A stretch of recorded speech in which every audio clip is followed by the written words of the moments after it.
Hello, Wayfarers, and welcome to Beyond the Stars. This is a video talking on all things Beyond the Stars. We're going to be looking at the trailer, which you just saw, the reference sheet, character sheets, prompt generator, character generator. If you're a solo player, I have a playlist which I will have up. Yeah, so what is Beyond the Stars? Beyond the Stars was inspired by a lot of my favorite games. Fallout 4 in terms of the faction side of playing within an infinite universe. We have No Man's Sky.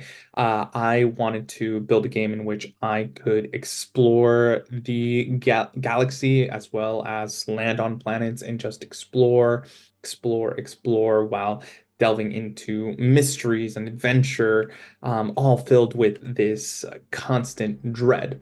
Uh, Speaking on that, what is the MAD system? Glad you asked. The MAD system is pretty simple. I played a lot with this system when the pandemic was going around. I wanted to create a simple enough challenge whenever I was telling a story to basically determine the next step of whatever was going on. So I took two dice. I have a D4 and a D6 in front of me right here, and I rolled both of them, and basically set one up to be the dread, and the other one to be the action that I was doing. Uh, it spun from there. The mat system is pretty easy to pick up. You have the dread die, in which the candle keeper will ask you to roll, as well as your action die. You have eight attributes, eight action dice that you can play around with. So let's say you are trying to sneak and your control is a D4, and the dread of that situation is a D6. Simply roll both of them and see which one is higher. And if your action die is higher than the dread, you win. But Max, you might ask, if I'm rolling a D4 and the dread is a D6, there is a possibility that, well, a higher possibility that I'm just going to fail. There are opportunities to explode. The math system uses exploding dice in order to basically make it a little more fair to succeed even in the most difficult of challenges. That being said, you can continue to roll if you continuously roll the max number on any die. How does that work? Let's say you have a D6 and you keep landing on a 6. You keep rolling if it lands on a 6 again and again and again, adding that total to or adding that bonus to the total of your score. The most that I have seen when playtesting, specifically the Obsidian Veil, which is more of my fleshed out campaign tabletop RPG, I saw a 20, I think it was a 23 or a 24 on a D4, which was incredible. Matt is the player that rolled that, and it was just a lot of fun. So what is this video specifically? This video is going to be looking at character creation. We're going to be building a Wayfarer from scratch using a lot of the tables and looking at portions of the book, as well as running a little solo play. Um, I have rules for solo play. I have rules for campaign play in which you can explore to your heart's content. There is a lot in this 146-page game that I have released. And so without further ado, let's get into it. I'm going to share my screen. I created Beyond the Stars using... Oh, hold on. Give me a second. There we are. Yeah, I I created Beyond the Stars using Canva, and I'm still learning a lot of the mechanics and lingo and all that stuff that needs to be learned when producing a book. But I learned that download size is a huge component of releasing a game. So thank you for I had a random comment in one of the Reddit posts that I made. Somebody talk to me about the download size. So I fixed that. It is now fixed. I have the book currently released on Drive-Thru RPG, Beyond the Stars, as well as Itch.io. I believe I'm pronouncing that correctly. So go and check it out. Now let's build a Wayfarer. So Beyond the Stars is a light version of the Obsidian Veil. A lot of the rule sets are condensed. This is my, in terms of difficulty, if Beyond the Obsidian Veil was the most difficult, Beyond the Stars is a lighter version of that, but it's still pretty hefty with a lot of rules and components that you can weave in and out of and learn by yourself. There is a character or sorry, a reference sheet out there for you to play around with. So, but we'll be looking at that in just a second. But Beyond Stars, a light version of the Obsidian Veil, art by a shipwright. I have been listening a lot to the Gorillaz, specifically Plastic Beach, and this song just I feel captured the essence of what I was trying to get into with Beyond the Stars. An empire falling while you're exploring the infinite. Special thanks, of course, to Shadows of Arconia for play testing Beyond the Stars and Tales from the Backlog. Please check out our YouTube as well as Twitch. We play every Wednesday, sorry, every Monday and every Friday. It's fun. Content and philosophy. We have our content right here. Uh, as you can see, there is a lot. There are a lot of page references throughout the book, so it's easier, but for whatever reason, if you can't find a specific reference, please look at the content in order to jump around from page to page. Principle for players, created this. So what is this book? It's an adventure game that focuses on exploring the vastness of space, discovering new planets, building reputation within a galactic sector, and having fun. Beyond is designed for at least two people, one candlekeeper, and at least one wayfarer. Together, the candlekeeper and player will work towards building a universe full of mystery, adventure, and dread. The adventure game builds on mechanics from the madsystem, with rules for sector hex crawling, solo sailing, starship combat, and planetary hex crawls. Beyond the Stars will bring hours of creative fun to your table. So, Project Beyond. In the boundless canvas of the cosmos, where stars are the beacons of ancient and unspoken mysteries, there exists a realm threaded with the vibrant pulse of a universe where the echoes of desperados, the uncharted vastness of neon-drenched streets, and the pioneering spirit of the frontiers beckons wayfarers to traverse the infinite black, heralding an age where technology and mystique dance in the vacuum of space. Wayfarers, gifted with extraordinary abilities, navigate these cosmic seas, and they are a beacon for those who dwell in the shadows of the colossal megastructures and the forgotten ruins of ancient alien civilizations. In a universe trembling on the brink of the unknown, where the fabric of reality itself seems to weave with the pulse of engines, these adventurers are both feared and revered, outcasts on the fringes of society, yet indispensable to the fragile balances of galactic politics. So you are being sought out by lords of space hubs and corporations, all trying to bring use you as a pawn within their agency, and you can partner with them. You can partner with pirates, rebels, religious entities, political groups, whichever floats your boat. Each have their own unique spin to them, all with the roll of a dice, and which we'll get to when I touch on building a campaign. But here are the core rules. I explained to you what the madsystem was, exploding dice. Teamwork points is a fun little system.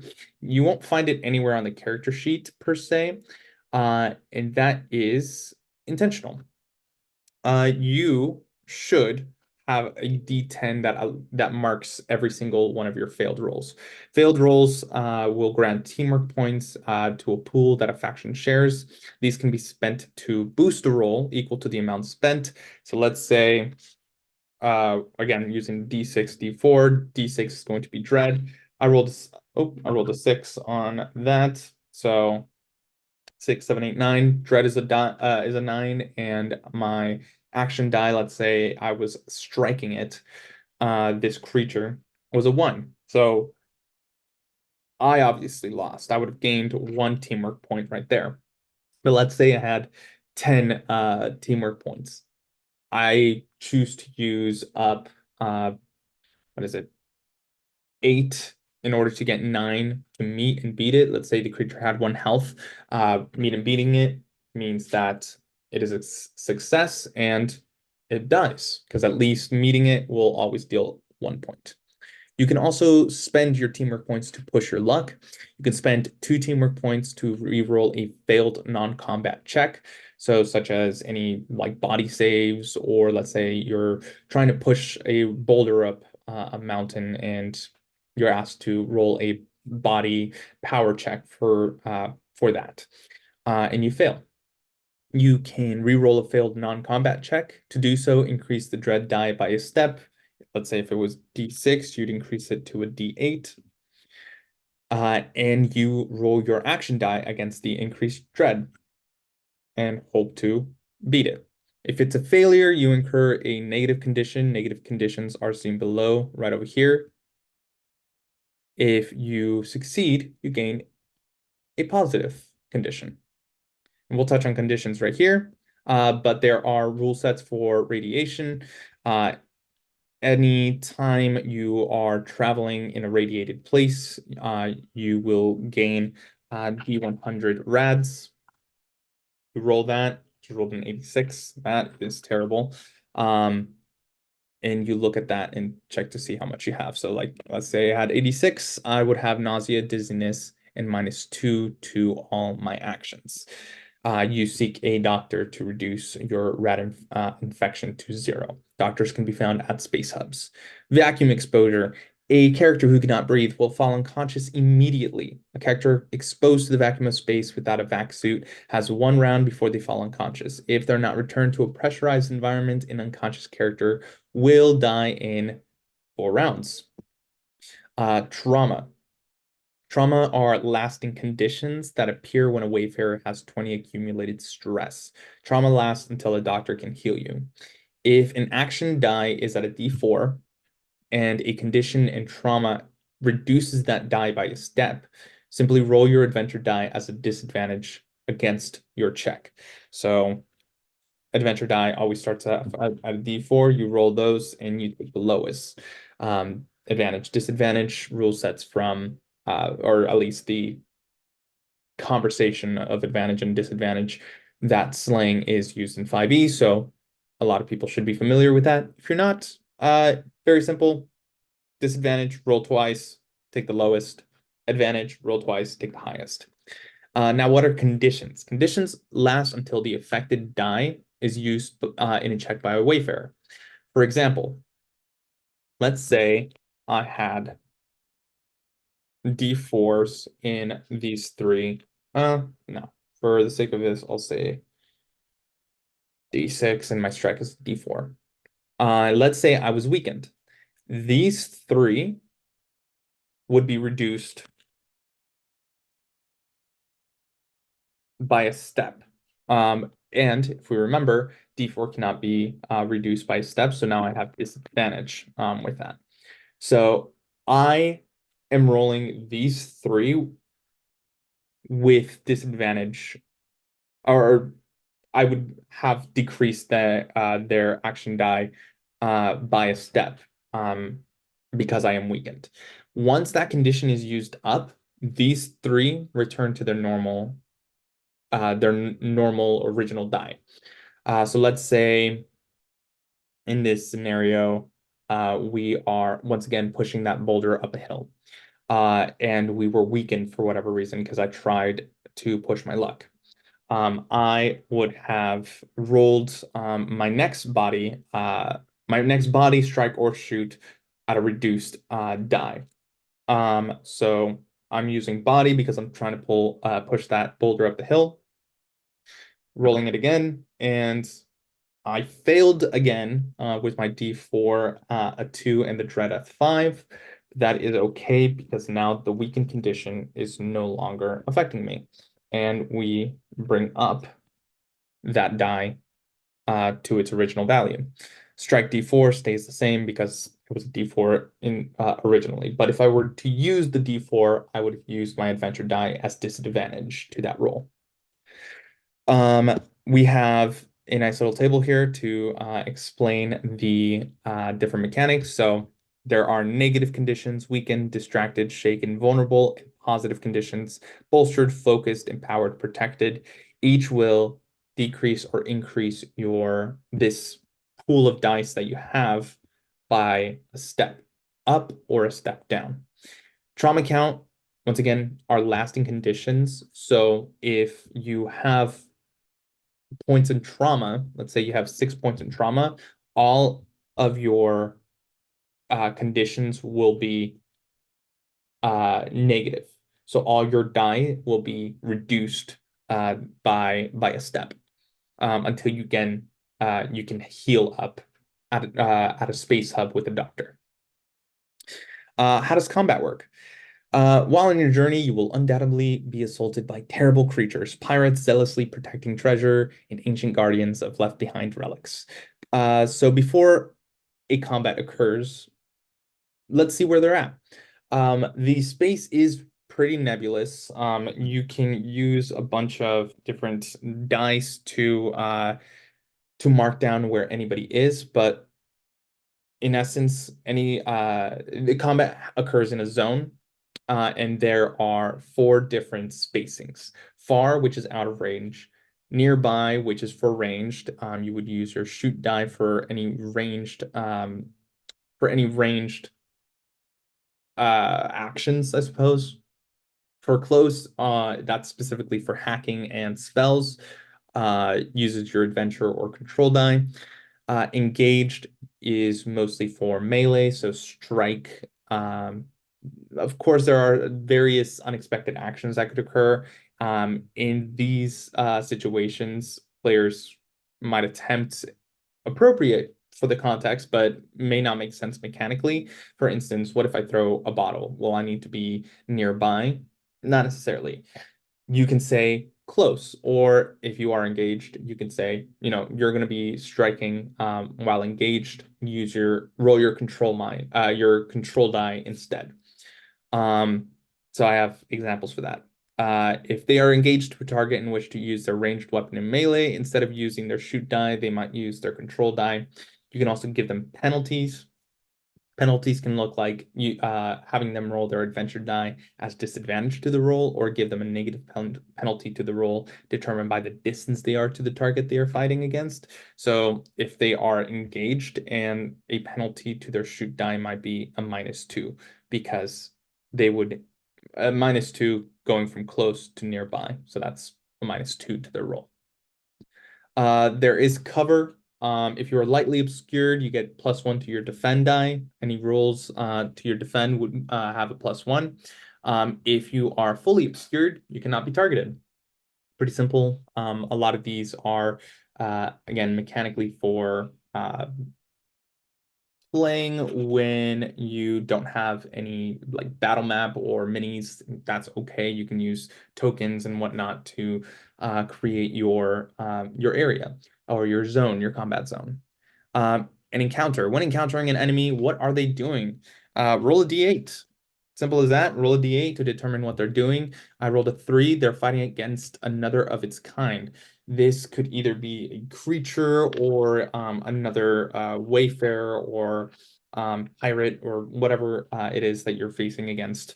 They're fighting another of its kind, either arguing or full-blown battle. Surprise. If one side surprises another through stealth, they may gain +2 to their combat roll for that first round. Initiative. Wayfarers always go first during a combat scene, followed by the enemies. Wayfarers have stamina. The stamina is determined by the armor they wear, and we'll look at that when creating our character. And stamina resets every round of combat. If combat takes place underwater or in 0G, for instance, stamina is reduced by 2 to reflect the awkwardness of the environment they're in. Enemy actions. Enemies have 2 actions that they can take during their turn: attack or move. There is, on the reference sheet, a challenge level, which you can basically place on enemies for quick battle. D4 being easy, D6, standard, and then you go up the sliding scale on that. D6, D8, D10, D12, D20, D100 if you're going crazy, being more of an impossibility. And for health wise for enemies, just simply double uh, the max of that die. So if it's a D4, they would have 8 health. If it's a D6, 12 health, etc., etc. So what are your combat options? You have standard, which costs 3 stamina, heavy, -5, fast, -1, all these in which they have their own effect. For instance, heavy attack grants you advantage D4, AD4.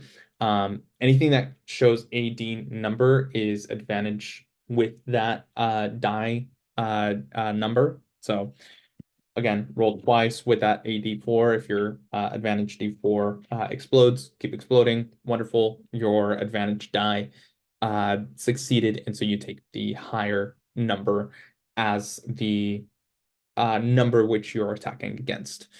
However, with a heavy attack, you do gain the vulnerable conditions. So whenever you're rolling your defend die, you would roll it um, at a step down.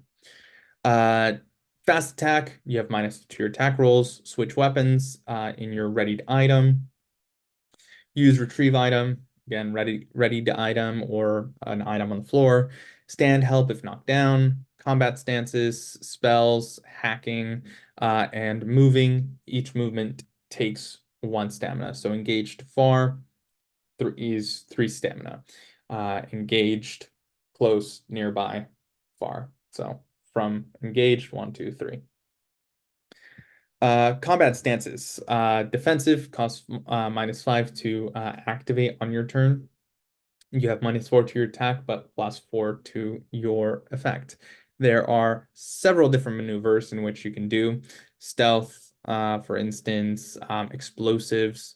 All of this meticulously created so you can basically be as strategic or non-strategic as possible. Random events, if you have 5 teamwork points, you can trigger an event by spending those 5 and rolling a d10 to see what occurs in the battlefield.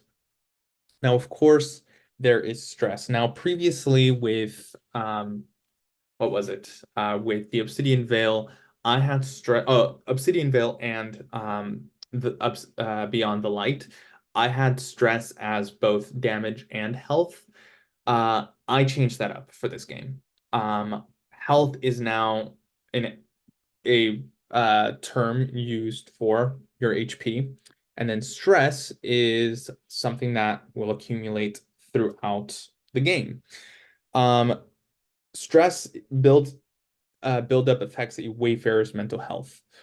When you have 3 stress, your nervous tick appears. When you have 10 stress, you make a mind save versus a dread D8. If you fail, you have a stress reaction. If you have 15 stress, you have -5 to all your actions. 20 stress, gain 1 obsession, discard all stress, and gain 1 trauma. Losing stress, you can gain trauma, which removes all the stress.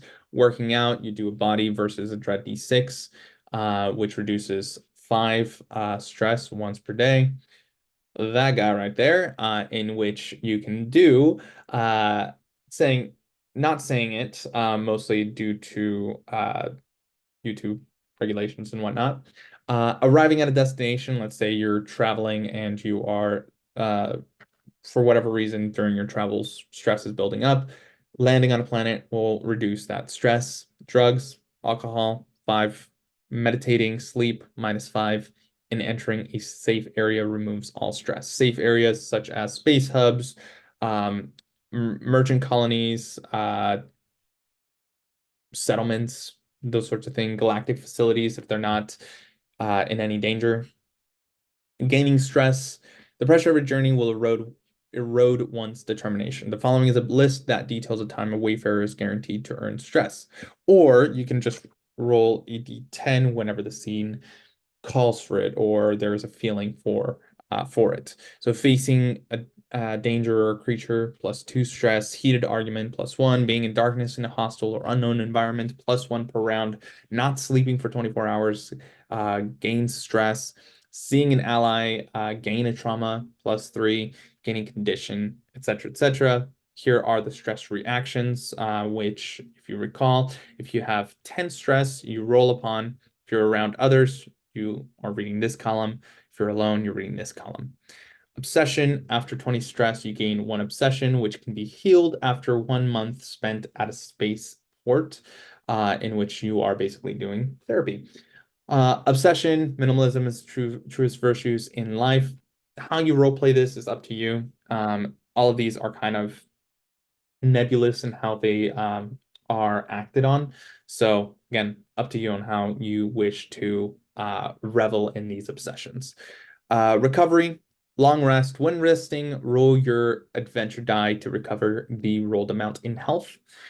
Trauma recovery, seek a doctor at a hub to reduce trauma by 1. Obsession recovery, spend a month at a hub to get rid of 1 obsession.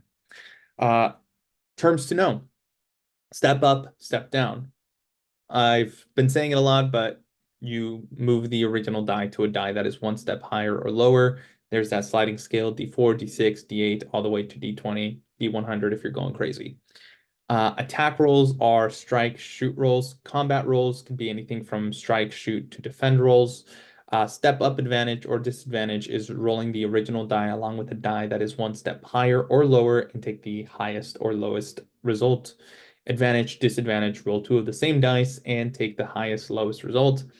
And then bonus or penalty, you add or subtract a plus or minus whatever number bonus to that roll. There are injuries. An enemy's dread die explodes against you when they are attacking you. Roll on the injuries table. Wayfarers can only sustain 3 injuries before dying. Players may treat injuries by rolling a successful lead medicine check versus a dread d6, or by visiting a doctor at a hub. A wayfarer must have a healing ability or a medicine supply to roll a medicine check. Successful roll removes all injuries. Critical injuries, however, can only be healed by a doctor at a hub for 50 credits. So here's a list of injuries that can occur. Here's a list of critical injuries. There's a crushed skull, which is fatal, and you are dead. Getting started, here's a little page to, if you're a candle keeper and wish to kind of know what the starting and scope of the game will be, here are a few examples. So start, mystery, endeavored, whispered wayfarers have a standing at a hub with a major power in the middle ring. The power hears that a transport ship of theirs has been raided in the outer ring and wishes for the wayfarer to search and report back what they found. Adventure, dread. There's a scope, mystery, 1 session. Give a simple mystery for them to explore the unknown and investigate a task from a faction. Adventure is a known number of sessions. Speak with your faction to basically try to understand what you're trying to do. There is renown within this game. There are 5 major powers within the galactic sector. These are corporations, religious entities, political groups vying for control, are rebel groups, and pirates at the fringes of the galaxy. Wayfarers' actions with the faction zone can either increase or decrease their renown, gaining them status specific to the hub the power belongs to. Right over here are a list of renown. So Corpo, everybody starts at 0. Political, faction, pirates. So status, 0. Unknown wayfarers seek jobs from nomads or doctors in order to gain credits and just renown within that galactic sector. 3 renown, 3 jobs. After that, you'll be sought after by the specific lords of the faction to complete jobs and fight in skirmishes. Celebrated wayfarers, lord wayfarers, sovereign wayfarers. Now, worthiness does not immediately grant the wayfarer position or rule of a hub, merely proves their worth. There are rules in how to rule a hub at the last, I think second to last page of the book, which we will glance at but not go fully into.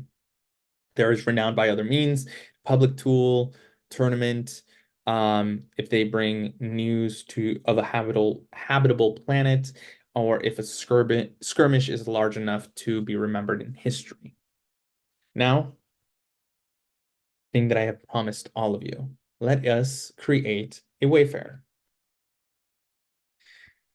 Now, you'll see this is the character sheet. You have your name, background, adventure die, credits, and radiation results down here. You have information on stress and losing stress over here. Here's your stamina, health, stress count, trauma count. Success rolls after every third, you gain 1 path tokens. These path tokens can be used to upgrade your adventure die or upgrade your action die by a step, or you can spend path tokens to get some new talents. So let us start creating it. What is your drive? What is pushing your Wayfarer to do what they want to do?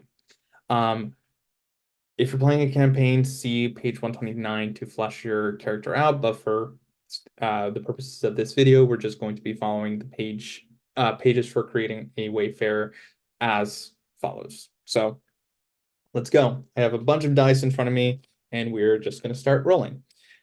This Wayfarer rolled a 1, was sent by a corporation to steal an object. So right over here for our drive, sent by corpo to steal an object. Very simple. We can further this using the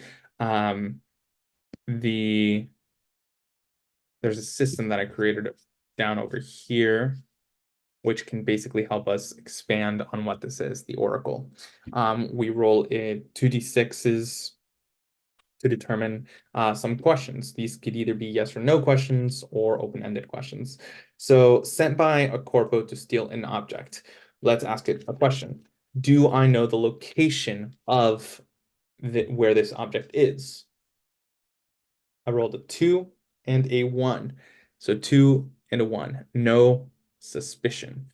So no, I don't know the location of it, but I do have a suspicion that it is at a place. Now, this place, I'll ask it, is it on a planet? I rolled a 5 and a 1. Yes, compromise. I will be compromised if I go to this location. It's basically how I'm rating it. The interpretation of the items below is up to you. If it doesn't make any sense, you can re-roll it. So it is on a planet, but any information further than that is compromised. So I will have to go around and search. Planet, location, compromised. Cool. Let's keep going.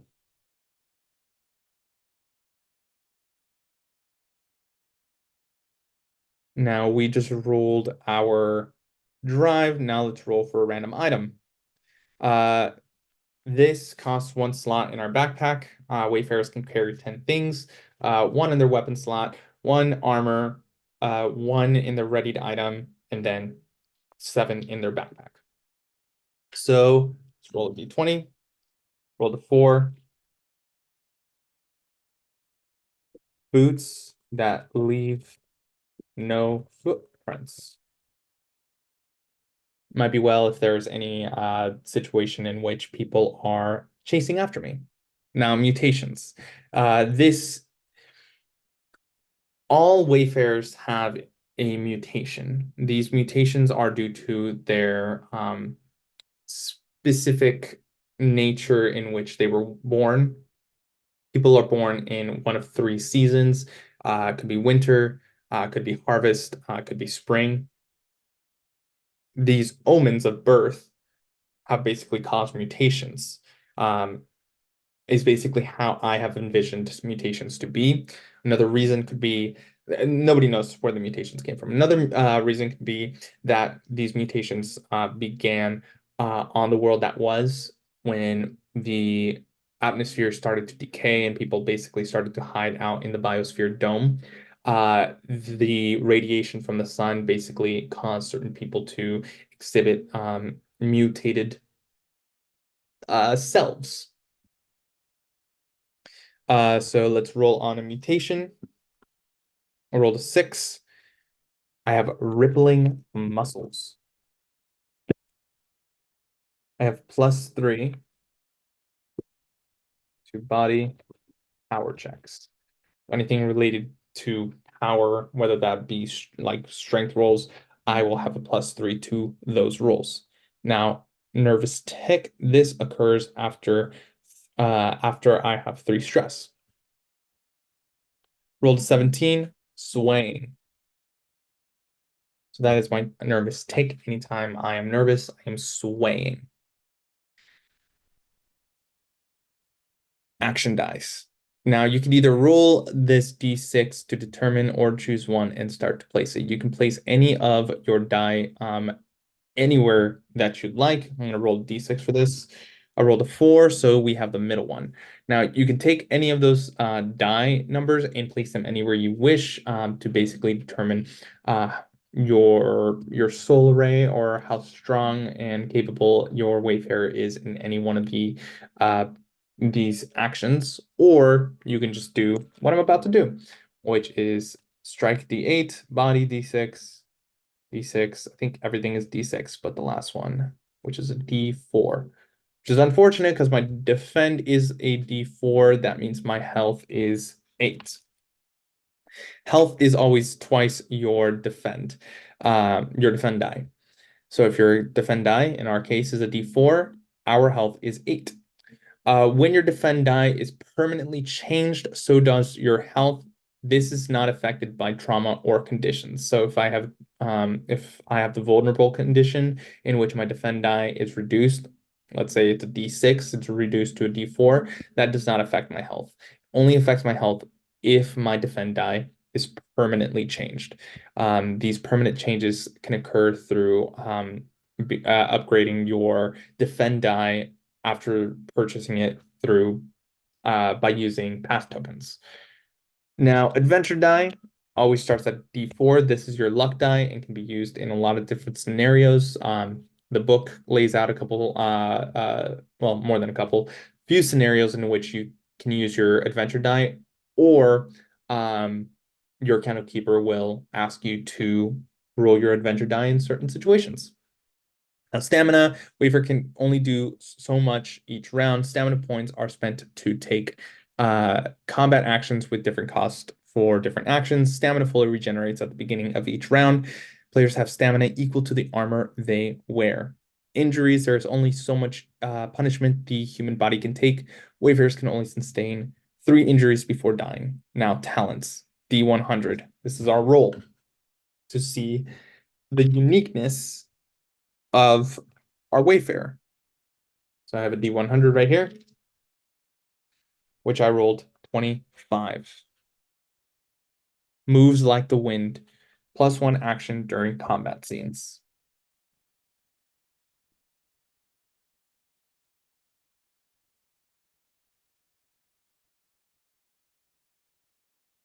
That means for all my the stamina that I have 1 more stamina that I can act with, in which I can move like the wind. Backpack. Backpack is determined by your body and your defend die. So our defend is a D4, our body is a D8.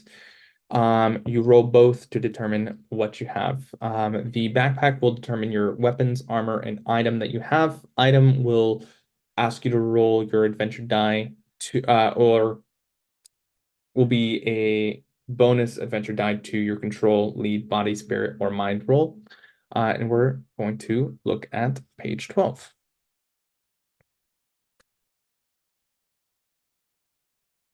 So I rolled a 3 on my defend and a 2 on my body. So my weapon is a mono edge dagger, which grants me +2 to my strike rolls. I have antique wear,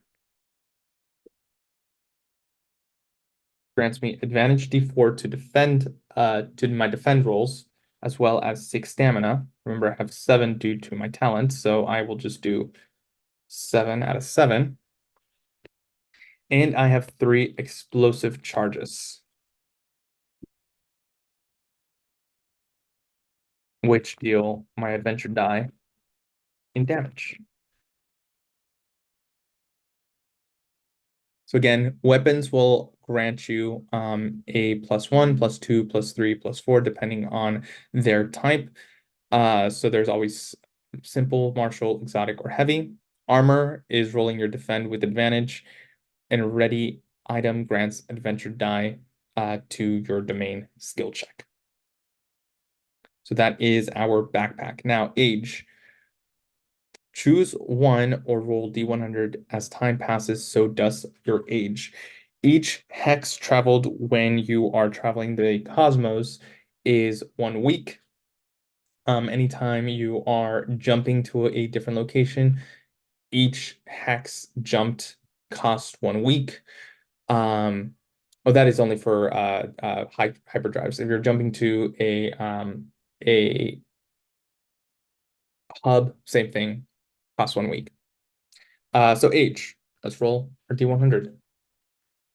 That is 75. We are very old. Age is down here. So 75. That is our twilight years. So we get to step up one domain. That is body, mind, or spirit. We'll do body here at a B8. And as well as stepping up 3 attributes. Our control, lead, strike, shoot, or defend. We'll do strike, shoot, and why not? We'll do defend to bring our health from 8 to 12. Extraneous currency, we're rolling 2d6s to determine how much cash we have on our person. I rolled a 7, so that is 70 because it's 2d6 times 10. We have 70 credits. We start off with 0 rads. Now, everybody starts at 0. We already have our placements there. Everyone starts here. We are unknown. Whispered after 3 missions after unknown, 3 missions after whispered, 3 missions after celebrated, 3 missions after Lord. An advancement. For every 3 successful rolls, you gain 1 path token. Once again, that is right over here. 3 successful rolls equals 1 path token. Path tokens can be used to upgrade your action, adventure die, or roll for an additional talent. Here it is. If you choose to roll for an additional talent, you will have to make a save to see if you get another mutation. Whenever a Wayfarer levels up and leans into their gifting, purchasing a new personal flavor, talent, roll your adventure die. Our adventure die is a D4. With our body die, I think we brought that up to a D8. We roll both with your body acting as a dread die. That is 8 on our dread. 16, 17, 18, 19, 20, 21, 21. So we failed and we would have taken another mutation in that scenario. Beautiful. Now let us name our Wayfarer. I'm gonna roll a D4, 1, 2, 3, 4 from 3, 4 for male, 1, 2 for female. I rolled a 4. I am a male. So I roll 2 D20s, 1 to ascertain the first name and then the last name. So 11 and 15, I am Khalid, Khalid, and then I rolled a 15, Patel, Khalid Patel. Background. Before you left your life to seek renown, you had a career. Any time you spend working with your career, you gain 2d6 times 10 credits. So let's roll another d20 to see who we are. We rolled a 17. We are a hunter. Hunter work to gain 2d6 times 10. And that's spending a day to work for working. Character trait. Now, it's a lot of D10s, so we're just going to roll all the D10s that I have right here to determine our physique, our skin, hair, face, clothing, virtues, vices, reputation, and misfortune. 6, 4, 4. Oh, another 4, 10, and 2. So that is all going to be down here. Physique, rolled a 6. That is, I am stout. My skin is filthy. My hair is mohawked. My face, see, that was 4, 4, 4. So it's a 10. Is round. Our clothing is bloody. Now let's roll the last few. 4, 10, and 6. Our virtue is resolution. Resolution is probably to steal this object that the corporation sent me. 10 for vice. I am very vain. Probably think myself very beautiful. Reputation. People know me as hardworking. And my misfortune. 10. I was displaced. I was once a person that had a home, but then was displaced and sent across the stars to explore and basically live off of being a bounty hunter. All right, our omen of birth. When were we born? And this will determine our personality. Rolling 2d6s, a 5 and a 3. Was born during winter. I rolled a 3. I am very harsh. And that is that. We have our backpack content right here, and then field guide to items found beyond the stars. This is the gear and inventory, improvised weapons, armor, items, scrolls, which can be found in ruins or traded with people. There's haggling rules, cosmic essentials, toolkits, ranged weapons, melee weapons, armor, and shield.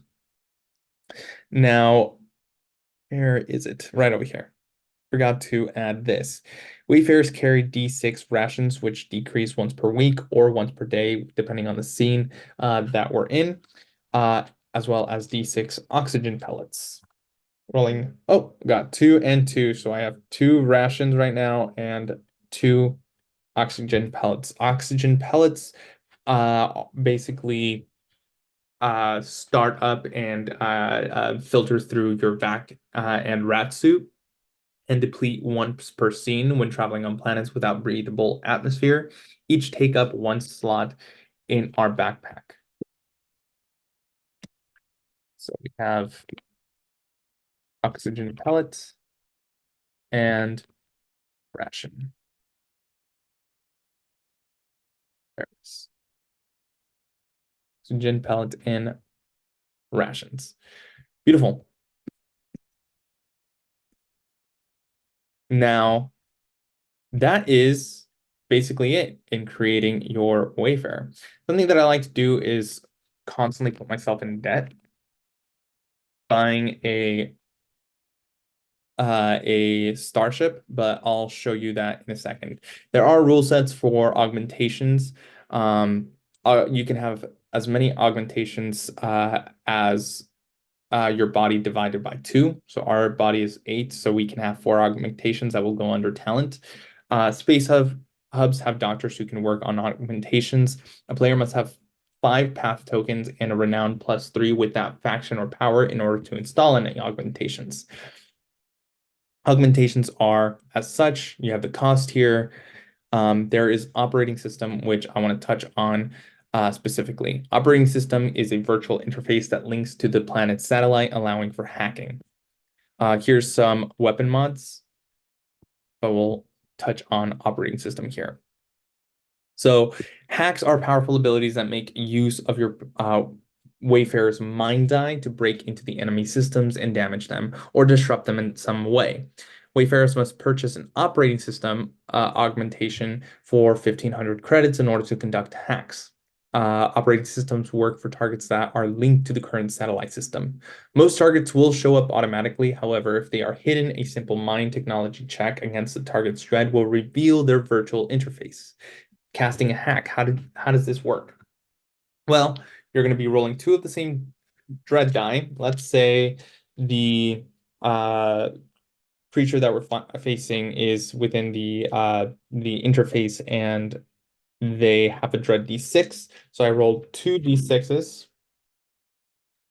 roll six on each. So that is okay. Um, Separating them from the highest and the lowest. So in this case, it's just d6. Then you're going to guess where your control hack check in our control is a d6. Use this red d6. And we are guessing whether it will be below or below, between, or above the dread die. Meeting one of the numbers counts as a success to your roll. If you win, the hack is successfully uploaded to your opponent's virtual interface and the effect takes place. If you lose, the hack fails and you are infected with malware. So we have our control die. We roll it. Oh, I am going to guess that it's going to be below because I rolled two sixes. It's going to be an easy one. So, and I rolled a five, which it's a success. Let's say I had the javelin hack. Roll a d10 when you encounter a random hack while exploring or looting. The effective hacks require teamwork to activate. Javelin requires one teamwork to activate, so I spend the teamwork and it deals d10 damage. If I would have lost, I would have rolled a d10 to determine the malware that I had. I rolled an 8 and I would lose 3 teamwork points. Teamwork points in this instance act as energy to our operating system.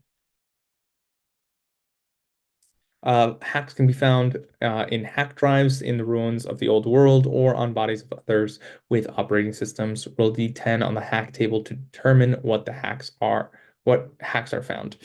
Master hacks can be found within black market dealers for 1,000 credits each. There's a little bit of fun little text below it. Exocrafts. Exocrafts can be carried within your starship. Starships have specific space within their bodies that can fit items. Some of these items can be exocrafts. Each exocraft takes up 3 slots within your starship. These can be used to explore a system, and yeah, you have their stats, you have their health, and specific mods that you can add to them. So you have the Nomad, which is small and light. What it lacks in space, this hovers and glides over water. You have the Roamer, which is a standard 4-wheeled vehicle. You have their stats D8, 16 health, and can install 2 mods, can hold 16 items, and Colossus, etc., etc. Minotaur, you can have their cost be random, which is 5d20 times 1,000. So they're expensive, or you can just find one and steal it from somebody. Seat for one, these can be used within combats to shoot and strike using their dread die to perform those actions. They can only traverse 1 hex per phase of day, though. And then the Nautilon, which is a non-terrestrial exocraft, is a submersible vehicle that is designed for underwater navigation. I have a exocraft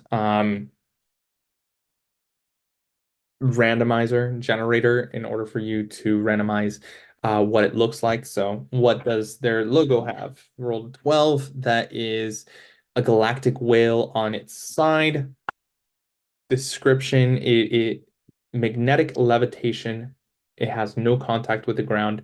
Smooth and silent. What is the power source? What drives it? I rolled a 5. Mechanical beast, steam-powered, lifelike movements. If it makes no sense with the specific uh,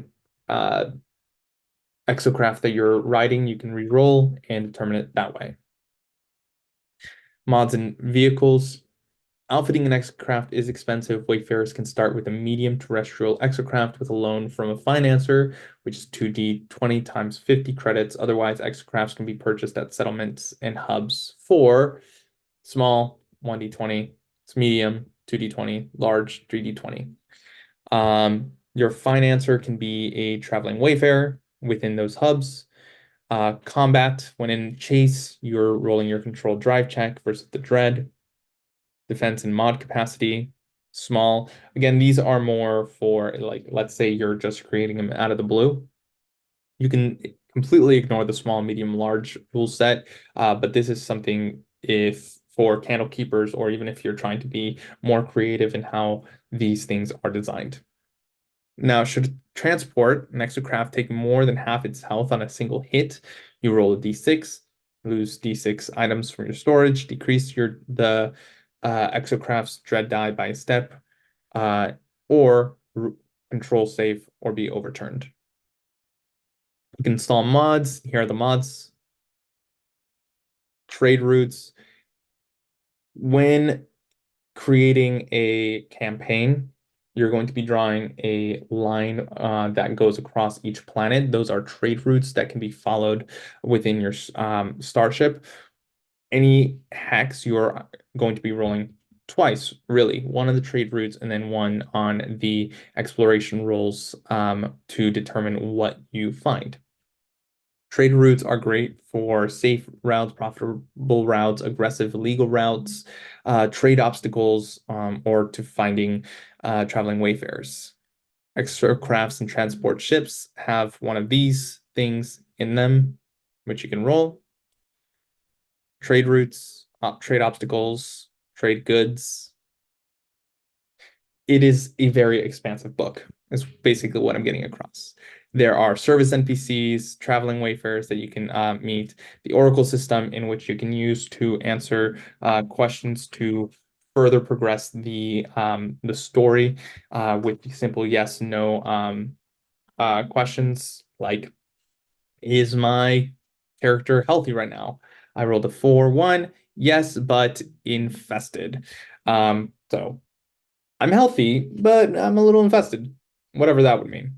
There are job generators, which we'll look at here. Rumors, every Wayfarer knows a rumor. These rumors always point in a direction towards a hex within the galactic sector. Starship and naval system. There's rule sets for how to play that. But without further ado, let's get into actually creating our let's create our starship first. Starship and their stats.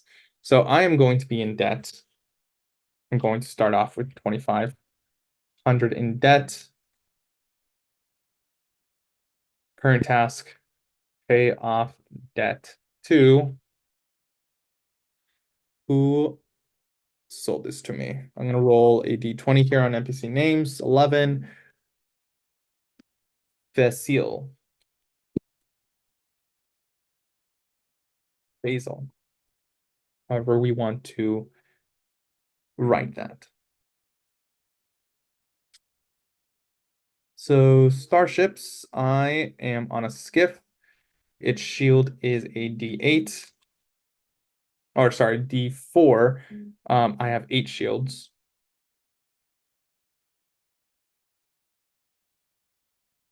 Bend is a D4. Doesn't have any strike or shoot. I am the sole proprietor of it, so it's using my body. My body control 6/6. I think lead and spirit are just 6s. Yep, that they are. Boom. Storage, it has 16 items in storage, so 16 items to store. I have 3 hub jumps. Hub jumps are, let's say you're running out of fuel Hub jumps will take you immediately to a hub in which you can refuel. Here's a refuel cost for traveling. Refuel at hubs and settlements. Hub jumps cost 15 credits. Hyperdrives cost 30. Fuel cost 45. Hyperdrive, we have 3 hyperdrive ones and 6 weeks of fuel. Sounds like a lot, but once again, they go by fast because you're traveling everywhere. Hub jumps to the nearest space hub, hyperdrives to a known location, fuel, spend 1 fuel per week of flight. Now, what's your ship's name? One, we have a skiff. Ship name. Let's roll a d6 as well as a d8. Well, a 6 and a 3, d6. So, no, not Nemesis. Babylon.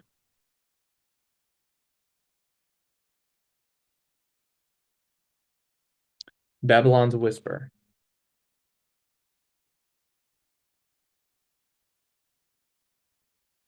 Now, what does our ship look like?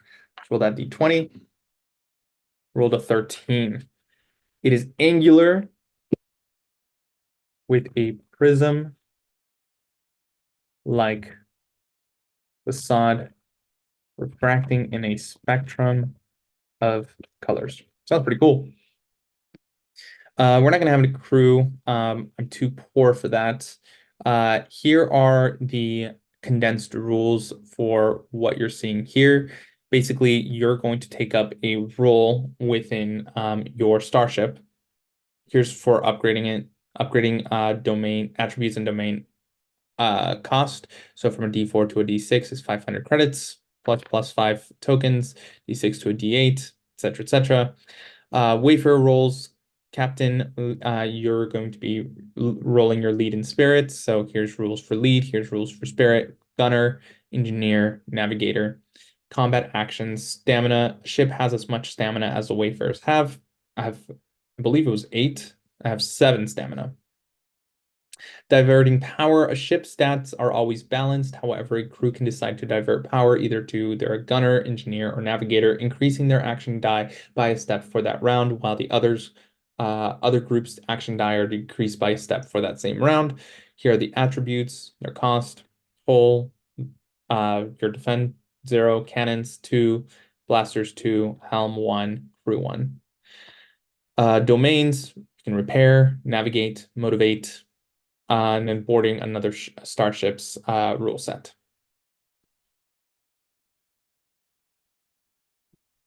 Here are the rule sets for solo play. And this is what we're going to start to do to get a feel for exploring the star system. So the space sightings table in your next is your nexus for envisioning the vistas and encounters of your spaceborne journeys. This is particularly useful for revealing what is in range when you reach an anchorage on interstellar expeditions. You can also use it to identify the destination or focus of a spaceborne quest. Excuse me, thank you. Exploring the star system map is the core of Beyond the Stars. To the right of this page, you can see what a partially completed and explored system looks like. Here it is, but we're going to be starting blank. During exploration rolls, during the second step of each cycle, you will need to roll a d10 to determine what location or encounter you find. This is called an exploration roll. Move your ship 1 hex and mark 1 fuel. Once again, we have 1, 2, 3, 4, 5, 6. We have 3 hub jumps and 3 hyperdrives. This is going to be a completely unexplored star system. Let's determine the month, day, and year. We're going to be rolling a d12, d20, 2 d4s, and a d100. It is September 15th, 3343. Revisiting hexes. When traveling to an already explored hex, don't perform an exploration roll. Let's simply roll a d10. If you land on 1, you encounter a peril. If you roll a 2, a hostile ship. And if you roll a 10, it's an uneventful voyage. Um, there are rule sets, of course, for campaign, which is a little more uh, dense in terms of creating this. While the way to present it is for solo players randomly exploring a galactic sector, as we will be doing, the other way to play is by setting up a campaign. Playing a campaign. During a campaign play, candle keepers will place planets and hubs in a location as determined by a D100 roll. You'll see each hex has a list of numbers in which you will be rolling D100 and determining the location of these places. I rolled a 3. Um, Great. So keepers will place one hub in each sector ring. So that is the outer ring, the middle ring, and the inner ring. These rings are the distance away from the sun. So you're going to be placing one ring in the outer, one ring in the middle, one ring in the middle. These will be run by corporations. Roll up the corporations to determine who they are. These are known hubs that people can go to. Every other place and spot is determined by a roll. You will be placing D4, a D4 roll in each sector ring, as well as the world that was on hex 8182. Then you're going to be drawing a line connecting these planets. This represents the galactic trade routes. You're going to be seeing trade routes whenever you're rolling on there. Wayfarer knowledge. Wayfarers have knowledge of a space hub within the middle ring. They know one random planet in any ring. You can determine this or randomly roll, however it is, as well as knowledge of the world that was in the middle ring. Um, Galactic exploration, wayfarers will move their starship one hex, marking the fuel they use. Standard fuel, move an adjacent hex. Hub jump, move to the nearest hub. Hyperdrive, move to the hex location coordinated attained from a job as determined by a D100 roll or chosen by the Candlekeeper. The Candlekeeper will then roll on the exploration table, depending on the ring that the wayfarer currently resides, returning to a known hex. When returning to a hex that has already been established or is known, the Candlekeeper will roll a d10. On a 1, peril, 2, hostile ship, 3 to 10, uneventful voyage. Travel time, 1 hex is 1 week. Hub jumps and hyperdrives will vary in distance equal to the number of hexes moved. So let's say we're at 7980. Let's do, I always forget where it is. I think it's this.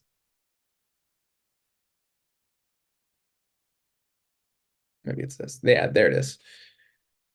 We'll do this star as our ship. Let's say we start here.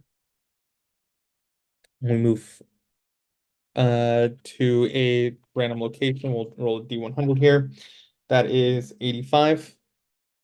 Uh, so we are looking at 85. Where is 85? Right over here. We do a hyperdrive. So mark that fuel down over here.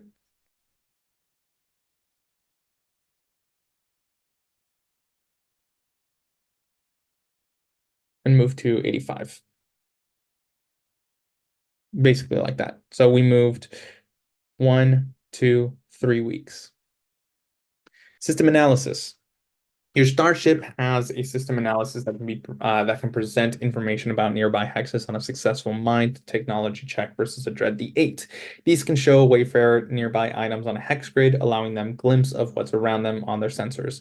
Once again, candle keepers should have a separate page in which they have already filled out a portion of the map in order for the players to explore. Your starship, sorry, lost my place. These can show a wayfarer nearby items on a hex grid, allowing them to a glimpse of what's around them on their sensors. Cannon keepers should roll on the exploration table to document what they find.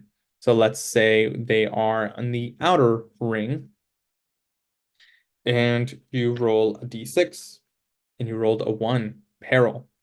Uh,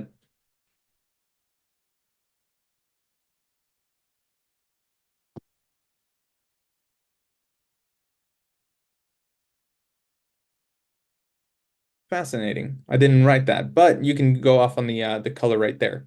Peril, you spot something gray. There's a gray ping on your sensors. They can spend that day to examine um, the intricacies of what that means. Further analysis. Wayfarers can spend a day filtering through data on a successful system analysis check. Doing so will reveal further detail about what was revealed on your system. Simply go to the roles page and identify general information about the location. Uh, you can also have them start at a random place. You can have them start at the world it was, a random planet determined by a D6 roll, a space hub, once again determined by a random roll, or roll a D100. Here is creating the intricacies of the star system. We are just going to go through the sector name as well as the main star. We're not going to go into the corporations, political faction, pirates, religious groups. We're just going to be flavoring it again for the expediency of this video. So you are going to determine the name of the sector that you're in by a 2d100 roll. So I rolled 84 and 77. So 84. Sector name is the Infinite. Oh, I think I know what's keeping me from doing anything. It's this. There it is.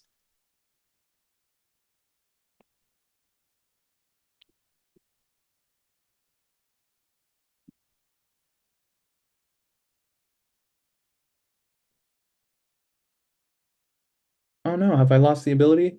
Form filling. There it is. Cool. So it is 84, the infinite 77 frontier. Now, which is the main star? Roll of a D100, 38.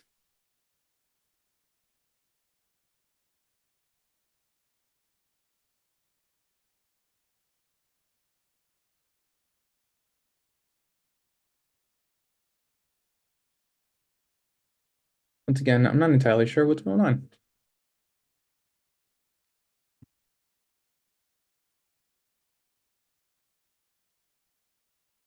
All right, well, I rolled a 88 on that.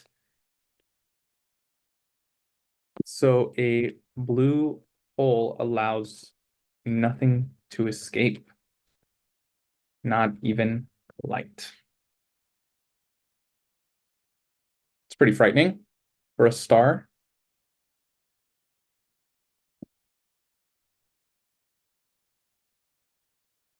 Okay. And now let's get into exploring the three rings.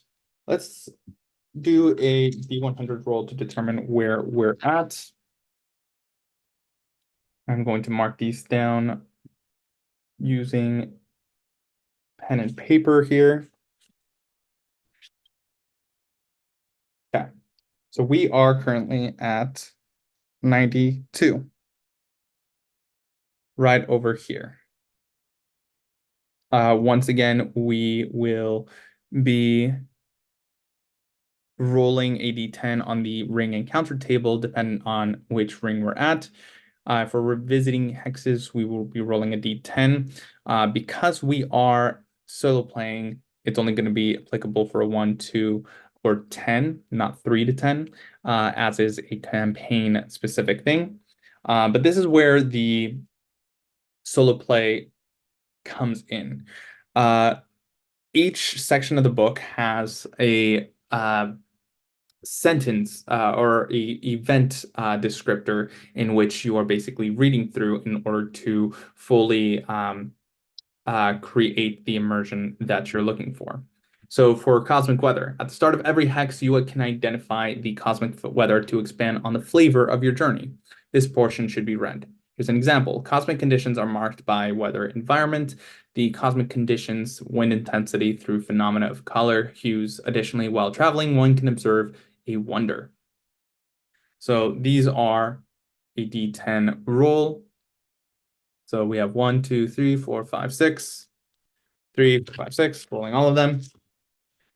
So cosmic conditions are marked by charged ion storms.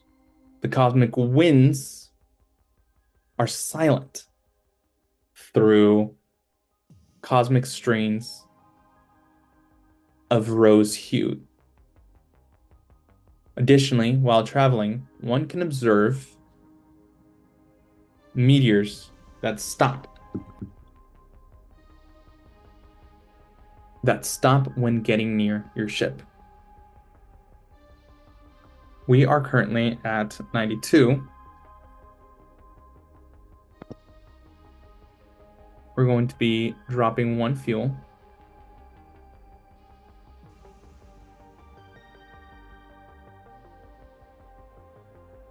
Oh, wow. Okay, I don't know why that's... There we go. Oh, it's a bummer I can't edit this right now.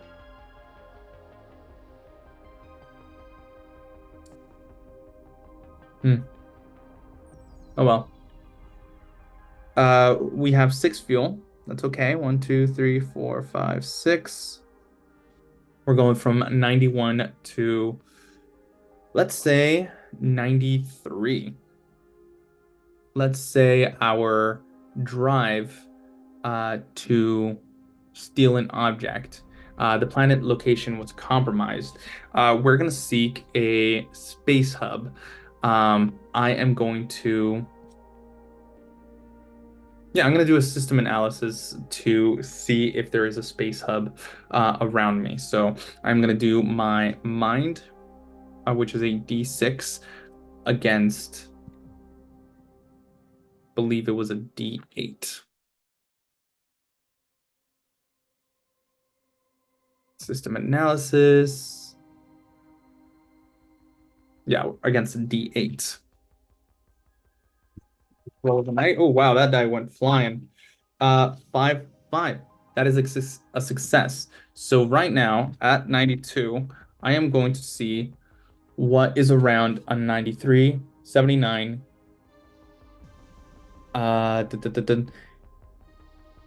These can show a wayfarer nearby items on a hex grid. So yeah, whatever is nearby these specific hex. So what is on 89 to 90?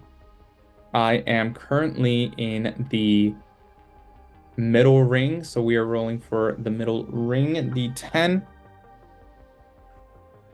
Roll the 10. There is a planet on...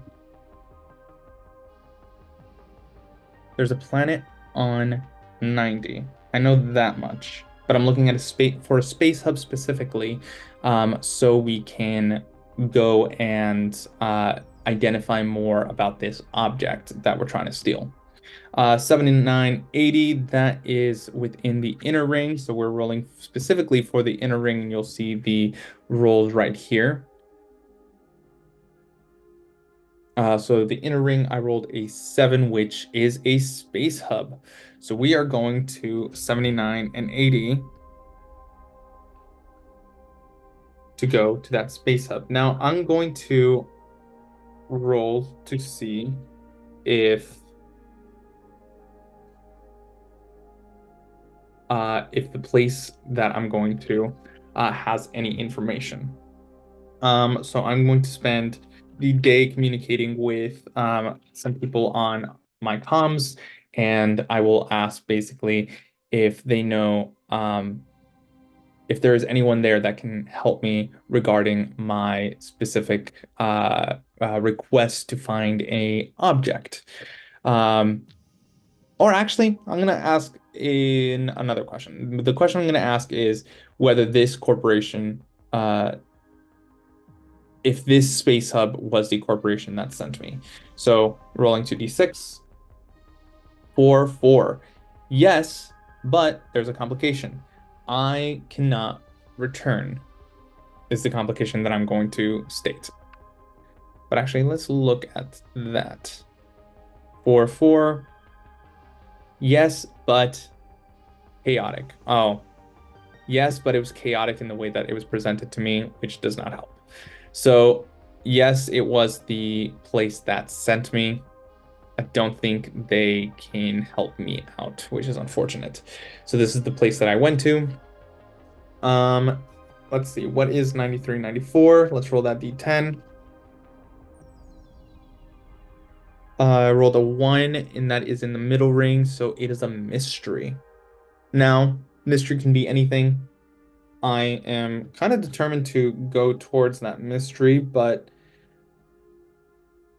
we'll see. Um, we'll go to 98. What is on 98? That is the outer ring peril, so there is something dangerous over there. I'm gonna hold off on anything perilous. 99, 100. That is again on the outer rings. That was a 7. There's a space hub there. Okay. Now, I don't know exactly who is there, but that might actually help me. Um, so, and then 97 is another space hub. So there's two space hubs here, 99 and 100. I want to go to one of those two space hubs. So I'm going to ask the question. I'm going to ask an open-ended question. Should I go to, or which space hub will help me? 90, 99, 100, or 97?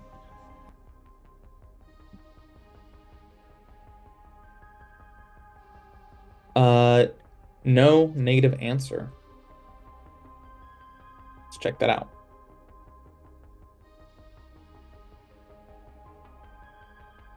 Regression. Let's say I'll change my answer just so it can make sense. Or my question if so it makes sense. Can 97 help me? 6-3. Yes, and change. Okay. Yes, and maybe the change is regarding what I'm looking for. Um, I will roll on the I'll roll on the jobs later, but 97 can help me. So I'm going to 97, which will reduce 1 of my fuel to go from 92 to 97. We are going to a space hub, which space hubs can be located at page. This is for the outer ring, 97, page 75.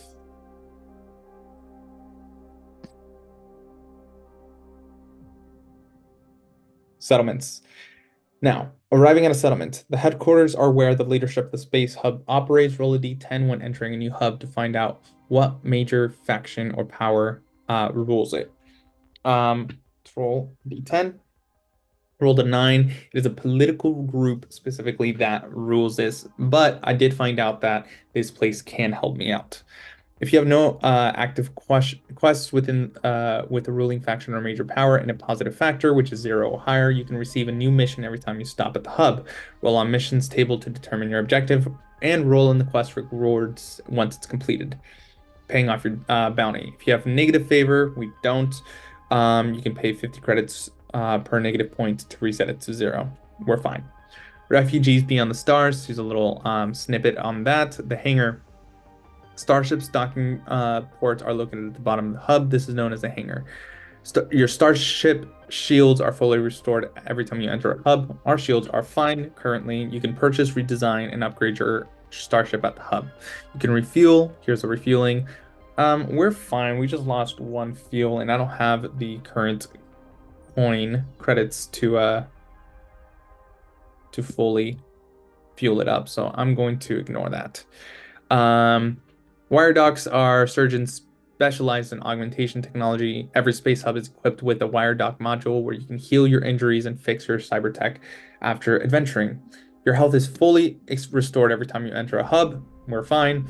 You can also install new augmentations you have acquired. Augmentation upgrades. Here's a trade post.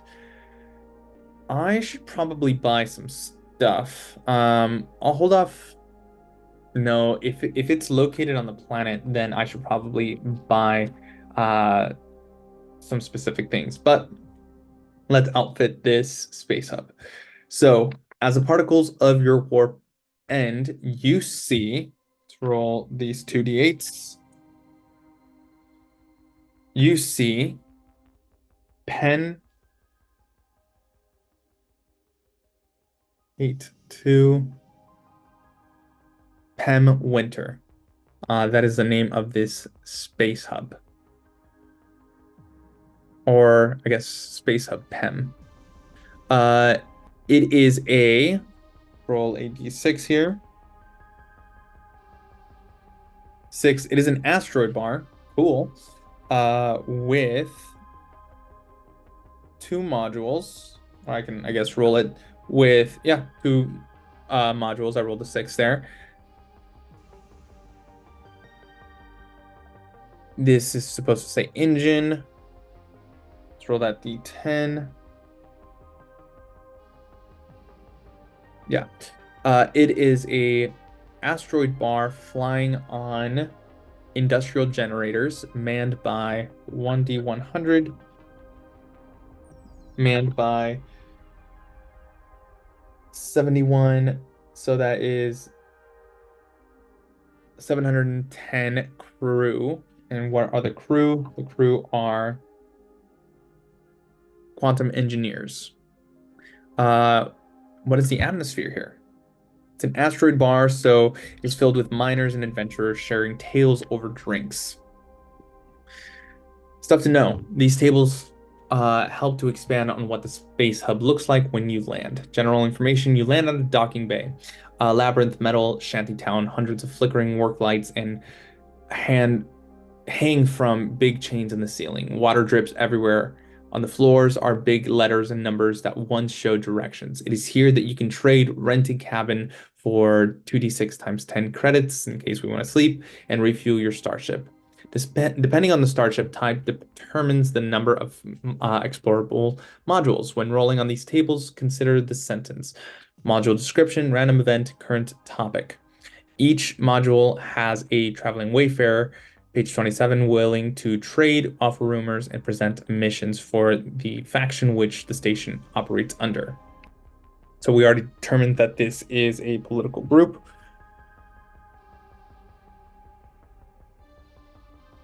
Okay, so it is an asteroid bar. Let's go to, see, it has 2 modules, 94. Environmental control, which regulates station's habitability. And I'll roll here. Is this the area that I can find the traveling wayfarer to help me out on the location of this? I rolled a 4-4. That is yes, but there is a complication. What is this complication? Rolled another 4. Yes, but chaotic. Okay. So I meet a traveling wayfarer here. Let's roll a d100. I meet a teen smuggler. I can keep rolling. I'm gonna keep doing that. I meet smuggler 8 Valerian 93 Valerian Wren.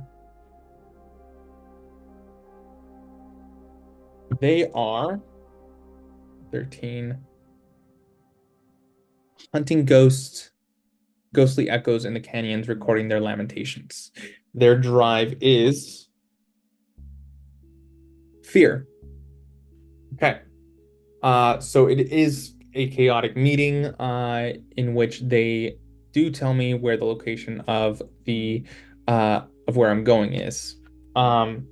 The place is chaotic, but that's okay. We're gonna roll a D100 for that location that they give me. It is 80. So not far off. It is over, where is 80? Right over here. Interesting. Um, Fascinating thing. If it's a location that has already been there's already a location there. For instance, the space we know that this is a space hub that we came from. We can re-roll 49. That is a new one. 49, which is right over here. And we are currently at 97. We're going to be going over here. Okay. Um, they can offer me a job, but I think I'm just going to ask them about a rumor that they know. I'm going to roll a D100, or sorry, a D20 here. Rolled a 10. The rumor that they tell me there is a retired scout that claims to have coordinates for a forgotten world, lost to time and off the star charts. It's rumored to be a place of immense knowledge guarded by ancient mechanisms that are still active. Um, so we can potentially go and seek this out using the Oracle system to identify that, but I think we're just going to try and go to this. I didn't even ask if it was a planet. Let's. They probably know, so I'm going to roll a d20 to determine the location of this place. 20. It is a corporation's office. So I'm stealing an item from another corporation back to the corporate office. Cool. I wish them well. Um, and I believe that is it. I'm not going to go to the other module because there is no point in doing that. So instead, I'm going to go back on my starship and I am going to fly from 97. I could use a hyperdrive, but I think I don't want to. I think I want to save the hyperdrive just in case I need to go somewhere or jump ship from this corporate office. So we are going to go from 97 to 98, rolling that D10. Uh, or we'll go to 88 because we're heading off to, I believe it was 49. So that's a D10 on the outer ring. Explore a planet. Now we can land. I think I'm going to just for the wonder of it all. So explore a planet, which was 79, page 79. Oop, I went too far.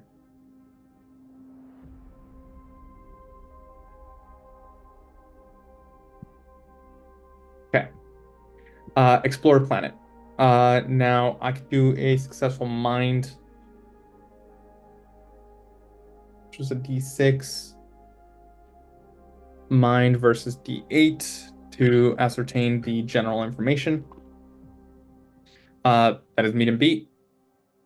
So that is success right there. I generally do not know why that is happening, but that is one success for that. I think I have two successes now. So the information that I gather, it is a part of the galactic sector and known to the galactic sector. So rolling 3d20,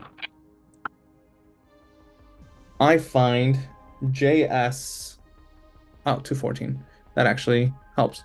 JS Seratius 2002. That is the planet's information, I suppose. So we are in the outer ring, so let's roll a d6 on that. It is a Jovian planet. Hydrogen, ammonia, and helium exists within this specific place. It is a terrestrial planet. It is mid-sized, so anywhere from 5,000 to 10,000 kilometers in size. Planet temperature. Let's find this out. It is in the outer ring. It is frigid. Surface exploration is lethal. It is below 100 degrees Celsius. I don't have an exocraft to explore the place, nor do I have any thermic layers to uh, to travel on. So it's impossible to do it, at least without any specific uh, items that can help. The gravity here is there's high gravity. Habituation within vehicles is required, and you have -4 stamina whenever you're traveling. And the atmosphere is it's a thick atmosphere. High toxicity, air filtration is required. D100 rads whenever you're traveling through. Once again, you remove one oxygen pellet per hex traveled unless the atmosphere is thin or moderate. Um, the day and night cycle is determined by a D100 times 20, 73 times 20, whatever that is, day range. I could spend a day to identify a world analysis. I choose an element to determine which thing I'm trying to I guess figure out within the planet. So, what is what major planet power of the star system is affiliated with this planet? Any points of interest, planetary profile, hook, mystery, merchant colony to land at and explore. We already know that this is not it. Just because, well, uh, it's a frigid place that no people can live at. I will take a day.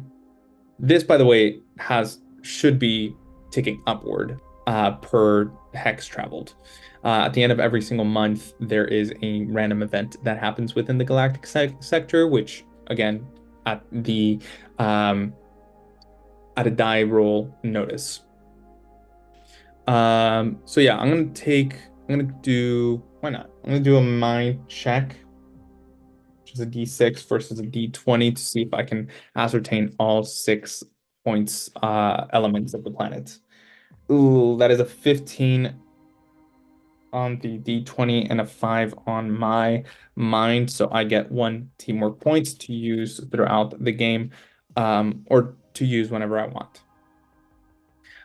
Actually, I don't have the 2 more points to re-roll that, so never mind. So yeah, I think that is not something I am going to pursue in terms of landing. Let's see. It was a Jovian world, just to show you the planet creation.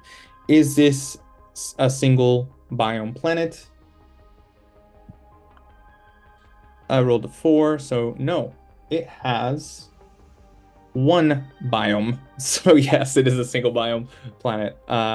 The biome is exotic, so populated by rivers of molten metals, strange rock formations, and any combination of flora, fauna, and weather conditions. Light is refracted by the planet's atmosphere in a single unusual color that can go from bright red to violet or green. Observed from space, 7. It's a superheated atmosphere, so it's frigid, as well as toxic. So make with that as you wish. Uh, yeah, superheated atmosphere. Uh, should we have been exploring, we'd be rolling this to identify the planet-side exploration, terrain difficulty, as well as the tone, the weather, sites, terrain, etc., for the outer ring.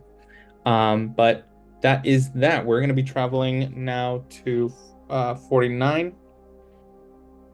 I went from 97 to 88, found a planet here, 70, 73. So just marked off another one of my fuels. I have 3 weeks of fuel left, um, and my rations are up. I'm gonna say I did buy some rations, which I believe I wrote to be 1 credit per ration. So we'll do with that as we will. Let's now roll for exploration on 70 and 73. 70, 73, outer ring exploration. Rolling that D10, we rolled a 4, which is a derelict ship. And this is something I'm actually going to explore because there are materials here that could be useful. And I definitely want to investigate it. So, unique to the Outer Ring, derelict ships are massive space hubs that have been destroyed due to unruly business. Major powers seek items within to extract and take to their base, while factions seek them to have a leg up on the powers. A random, which is me, I wake up from a nightmare. That's a nightmare that I wake up from. Let's roll a D100, and I think this calls for some stress. So I have 6 stress. My tick for swaying definitely shows up during this moment. D10, here it is. 51. I dream of being chased through an endless forest by a beast that wears the voice of someone you once betrayed. As you soar through the void, I face a fuel malfunction. D12.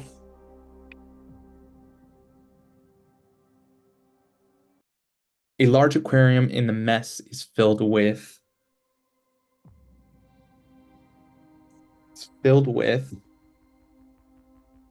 squid. That's it. Cool. Something weird has occurred. On my radar, I see a derelict ship. I see a derelict. Let's roll a D8 here. A derelict shuttle. There are 4 modules within.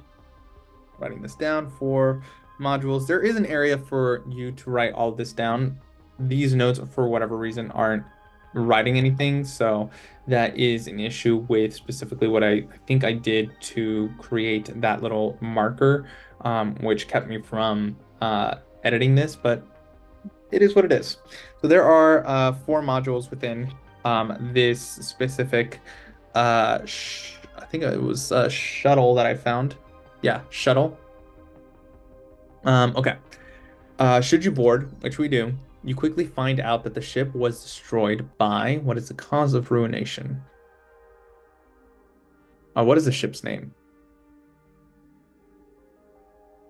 Yeah, called the D10. Ship is called the Valafor Balaam. Should you board, you quickly find out the ship was destroyed by what is the cause of ruination? Roll that D10, which I rolled a 6, starvation. So a lot of people with skin and bones, basically. They appear hungry on every single one of the modules that I'm walking down every corridor. I see them basically just very skinny and lifeless, maybe some mold growing across it. When searching, I'll come across what is the weird finding? I come across a strange, unidentified biological remnants. Maybe they were trying to make some food and it caused the basis of their starvation. They created these biological, um, yeah, food, but it might have been rotten and it ended up killing them. The ship is, what is the status of the ship? So the ship is status with your reading showing survivors. Additionally, the ship's reading shows that the ship has what is the engine. Okay. The ship is habitable but non-functioning. So I don't need a vac suit in order to go in there. Uh, I'm gonna give myself some stress for being here. I currently have 6. I rolled a 9 just because of all the traumatic things that I'm seeing. So I rolled a 9, which now I have 15 stress. If we remember here, 15 stress, I have -5 to all my actions. So -5 to all actions. I'll have to go back to a doctor to get rid of the stress. Um, and I need to make a mind save versus a D8.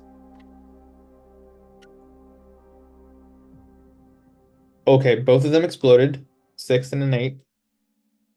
8, 9, 10, 11, 6, 7. So that is a failure. I have 2 teamwork points at this point. Okay. And I have a stress reaction. Let's roll on stress reaction. I have the reference sheet up above, so that's why I'm looking up here. The reference sheet for stress reaction while alone, rolling a d10. I am hyper focused. +5 to one activity. This activity is, I'm going to say right now, because I'm at this derelict ship, is to find all the things that I want to find. The starship is flying on jump drive. Uh, it is still habitable. It's not functioning, but there is a jump drive. I think I want some of the fuel definitely from this ship. So I'm going to try to find the fuel module to see if I can find it. But modules are dependent on this type of ship. It should be read module number, room, encounter. Example, a random PC awakens from a nightmare. As you soar through the base void, you face a jump drive malfunction within the ship. Gravity is delayed, blah, blah, blah. On your radar, you see a research ship called that's the name. Should you board, you quickly find out that the ship was destroyed by a crash due to a jump drive miscalculation in the ship.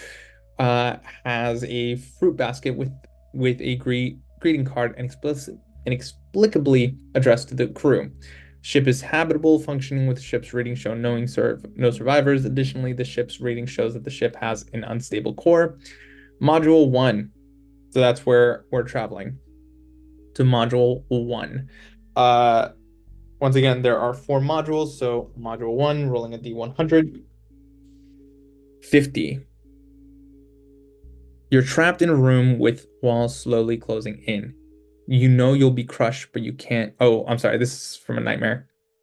Uh, Malfunction, status, module, room. Rolled 50.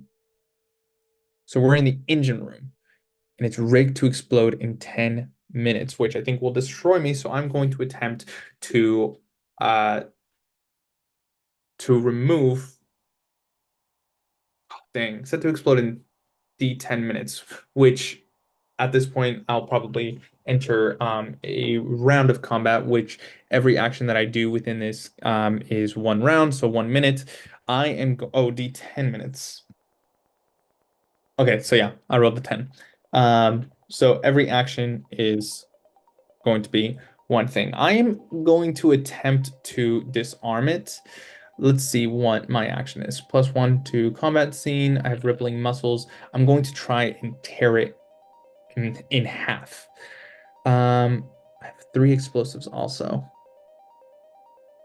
Man, there's not much that I can have right now. So yeah, I'm gonna try to rip this thing apart. I am going to be rolling. Let's see. I'm going to be rolling against a D8. I'm going to set the difficulty at a D8.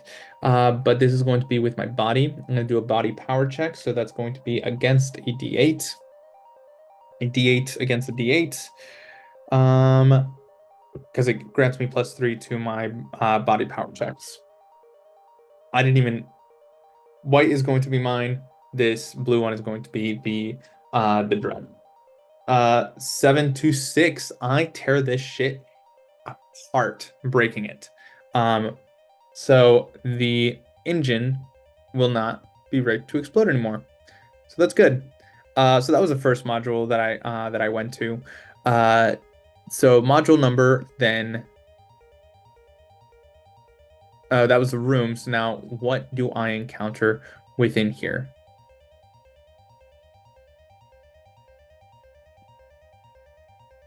Room, trigger, obstacle, loot, nightmare.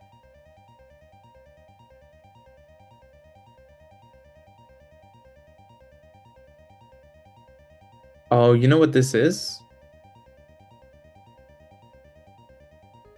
I meant to write this as the encounter. This for the loot.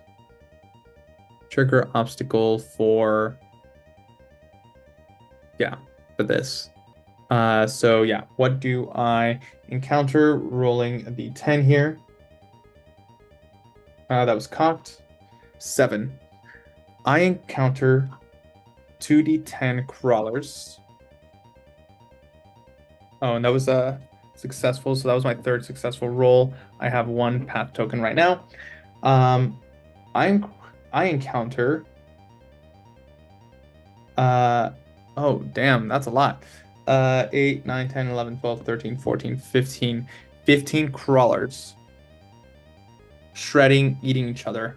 They have Dread D4, 4 health. I think once they see me, they're going to start attacking me. So they have 15. So let's see where they're at.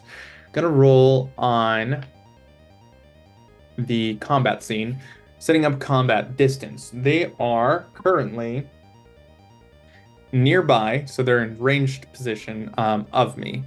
They are, let's say they're in counter reaction. They are hostile, so they are going to come after me. So they are 2 away from me. We are entering combat. I have 7 stamina to work with. I am going to start with, I want to definitely fight for a little bit. I am going to. I'm going to use an item. So 7 minus 2. So I have 5 stamina right now. I'm going to take out one of the explosives and chuck it at the creatures, at the 15 creatures. So I'm going to roll my control die, D6, versus the zone's dread, which is a dread D4, using the creature's dread to determine if the explosive lands where I want. If it is a failure, I determine the difference of the failed roll to see how far the explosive is thrown. So that is 3, 1. It is a success. Yeah, so I throw it exactly where I want it to go. When assessing damage, roll your adventure die versus the enemy with the highest dread. All combatants engaged with that enemy take damage equal to the difference of the adventure die roll versus the dread. So my adventure die is a D4 currently, which is AD in advantage, adventure die in advantage, or sorry, not advantage, adventure die in damage, as well against their dread die. So their dread is going to be this bluish orange. Mine is going to be this white. 2 and 2. So all of them take 1 damage each from this thing. So all 15 currently have 3 HP. I think I'm going to do that again. I'm going to take out my second one and throw it for 4, another success. So I have 2 successful rolls right there. Oh, that's another one. All of them have 2 HP currently. So both explosives go off and destroy that. I believe using my items it costs 2, so that is another 2. I have gone from 7 to 3 stamina. Let's see with the three stamina. What can I do? Yeah, I think it's been working out for me. I'm going to try and just kill them all with that third explosive and get rid of the explosives that I have in my backpack.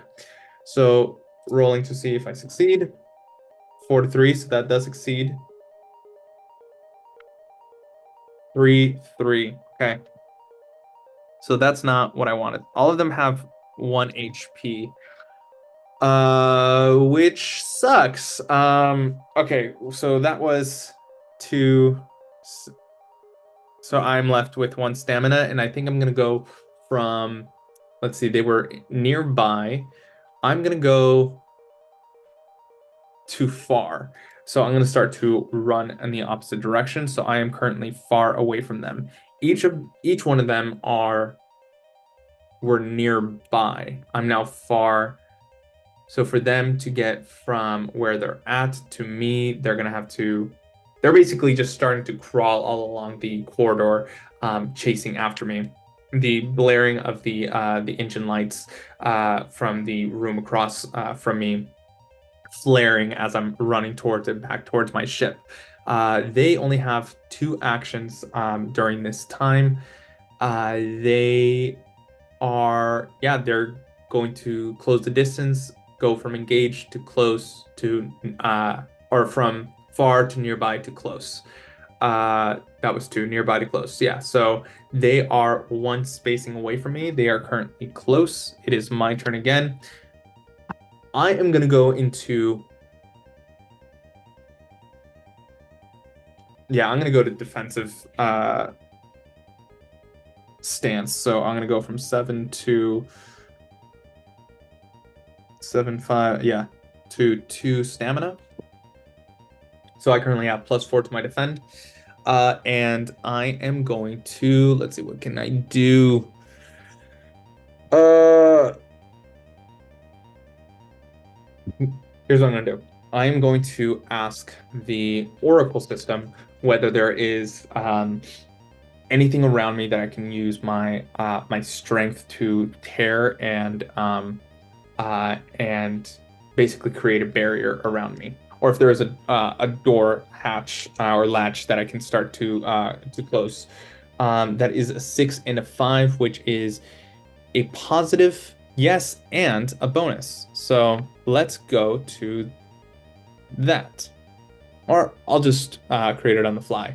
The reference system gives a simple no and complication, no negative answer, no but upside, positive complication, yes, positive answer, yes, and positive plus bonus. So yes, and there is a bonus. The bonus is that the hatch can be closed very quickly, and I'm right there. So I am going to spend the rest of my uh, my stamina to use an item, and that item is to grab the latch and force it closed. So using my body against the current dread of a D4. Uh, let's see. Yeah, I'm gonna close. I'm gonna close it up. Okay. I failed on that roll, which gives me uh three teamwork points, but I want this to succeed, so I'm just gonna spend 1 to meet the dread die and succeed on that instead, moving that dread from a 1, or my action die body from a 1. Oh, I'm sorry, I don't actually have to spend it. The reason I don't is because I have rippling muscles, which grant me +3 to body power checks. So great.